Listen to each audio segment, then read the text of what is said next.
It clattered, it clicked, it dinged at the end of every line. A machine made of iron, springs, and levers, yet it shaped empires, toppled governments, and gave voice to writers who changed the world. The typewriter wasn't just a tool. It was the engine of the modern age, the machine that wrote the 20th century.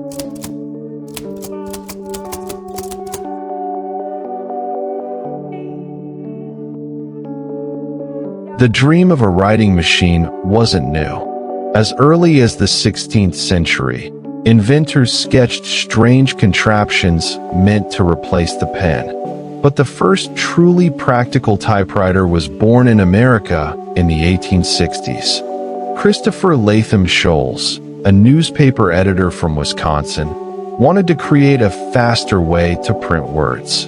With his partners Carlos Glidden and Samuel Soule, he built a machine of levers and keys that imprinted letters on a paper through an inked ribbon. It was clumsy, fragile, and far from perfect. But in 1873, they sold the design to Remington, a gun manufacturer. And with that, the age of the typewriter began. The Remington No. 1 looked less like an office machine and more like a sewing machine, complete with a foot pedal. But it introduced the world to something still with us today, the QWERTY keyboard layout. Sholes designed it not for speed, but for survival, arranging letters to prevent the machine's metal arms from jamming. What started as a clever hack became the universal system we still use on computers, tablets, and phones.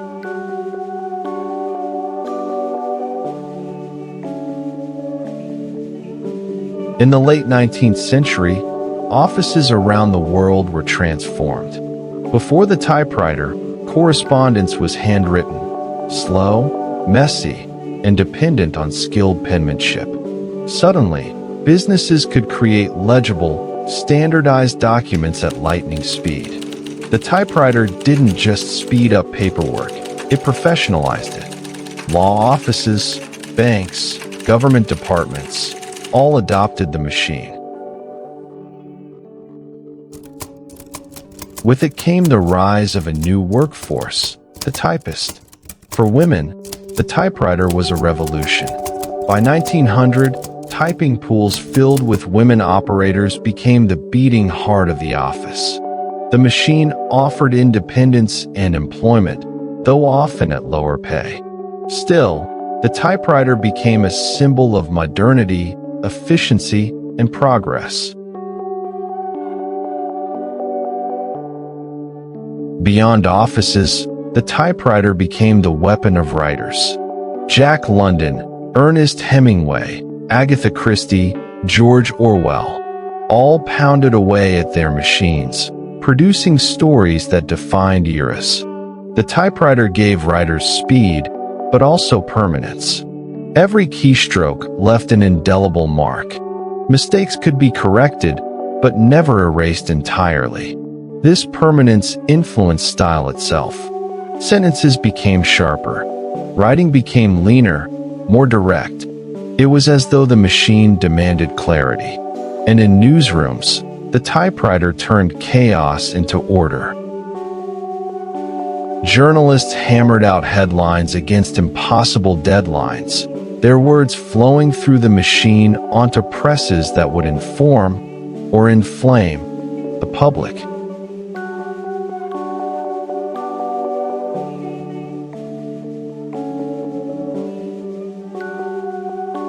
In both world wars, typewriters became weapons of bureaucracy.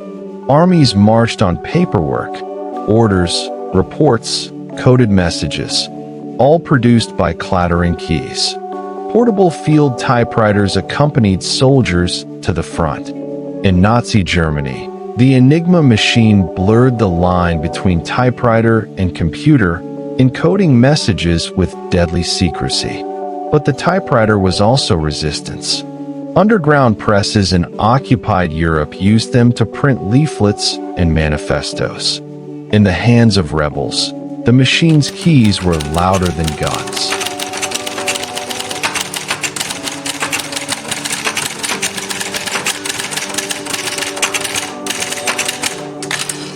By the 1960s, electric typewriters arrived, making typing faster and smoother. But a greater revolution was coming: the computer. By the 1980s, word processors and PCs began replacing typewriters in offices. Yet, even as the typewriter became obsolete, it left a permanent legacy. The keyboard it gave us remains the interface between humans and machines. And for many writers, the typewriter never lost its magic. Its clatter, its resistance, its permanence, a reminder that words matter. Today, collectors treasure old Royals, Underwoods, and Smith Coronas. In coffee shops, enthusiasts still tap out letters on restored machines. And in design, the typewriter font endures, evoking a bygone age of ink and iron.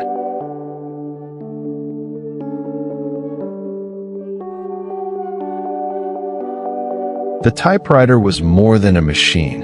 It was a bridge between the age of ink and the age of silicon. It wrote novels, revolutions, love letters, and history itself. It may be obsolete, but it will always be iconic.